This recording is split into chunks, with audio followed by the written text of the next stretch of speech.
Alors nous sommes là pour parler, merci Nicolas de nous donner la parole, nous sommes pas pour parler du film. Christophe ne reste pas ici parce que c'est impossible de parler de ton film quand tu es là, sinon c'est angoissant. Mais il s'agit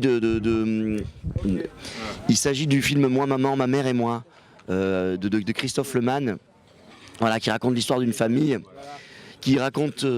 putain les gars, oh, putain, si vous me coupez tout le temps, on va pas s'en sortir.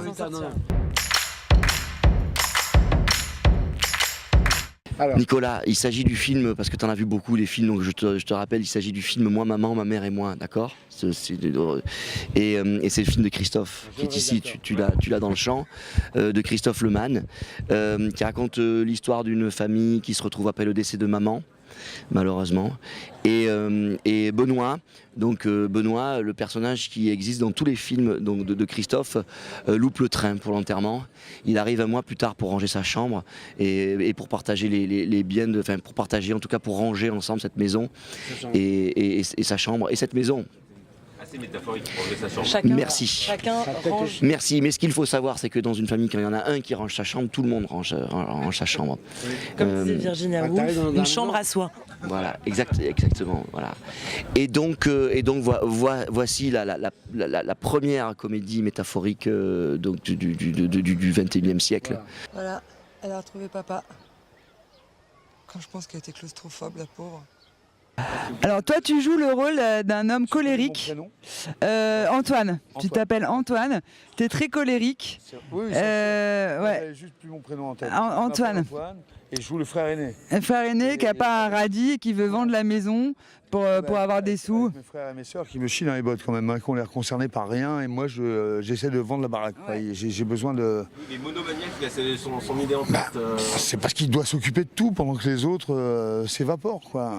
L'autre il parle avec sa mère qui est un fantôme, elle croit qu'elle cadre le truc, mais en fait elle est... Et ne parlons pas de la petite sœur qui est alcoolique tout bonnement. Et qui ne veut pas le reconnaître. Ce qui est un drame d'ailleurs, être alcoolique n'est pas grave, c'est de ne pas le reconnaître qui est grave. Moi je suis pas coopérante, je range rien, je mets rien dans les cartons, je vends pas à la maison moi.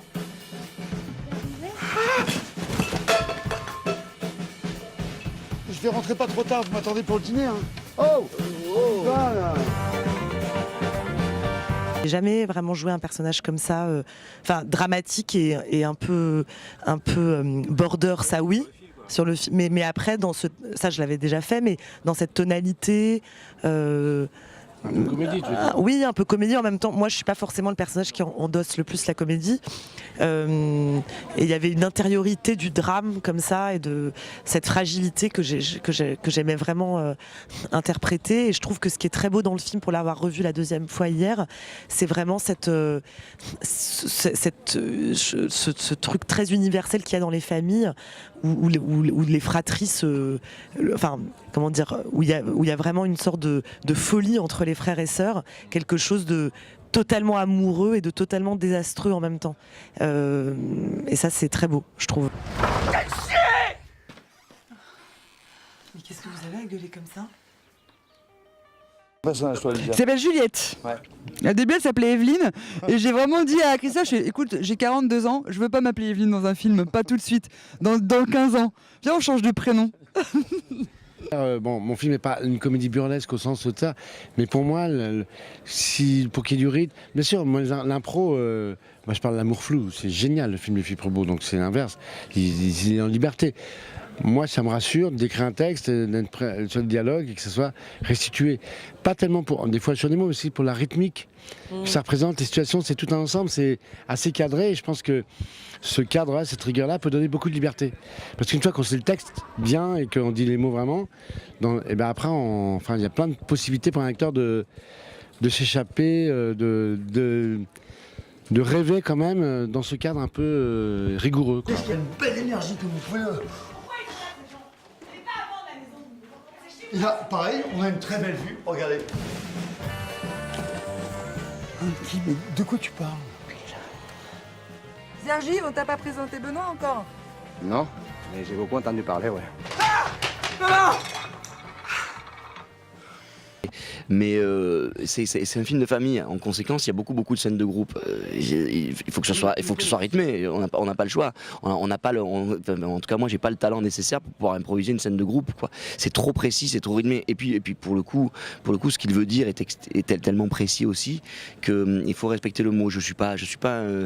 Mais je crois que j'y suis quand même parvenu, hein, à respecter. Hein. Non, mais bien sûr. Non, mais c'est une difficulté pour moi. Moi, j'aime bien m'en aller un peu aussi. J'aime bien mettre de moi dans les histoires, donc j'aime bien y mettre parfois mes mots. Mais il y a des moments où il faut qu'on sache, nous les acteurs, et surtout faire ce qu'on nous demande. On est des soldats, quoi. Alors attendez, annonce au réalisateur, déjà cerveau magique du texte et génie. Et surtout, voilà, donc Philippe rêve de faire Ryan Gosling dans un film. C'est-à-dire qu'il rentre dans une pièce et toutes les femmes s'arrêtent de parler et font « C'est qui cet homme ? Quel est ce bel homme ?» Voilà. Mystérieux. Un homme qui a un charisme érotique inouï. Pas besoin de parler en tout cas. Voilà.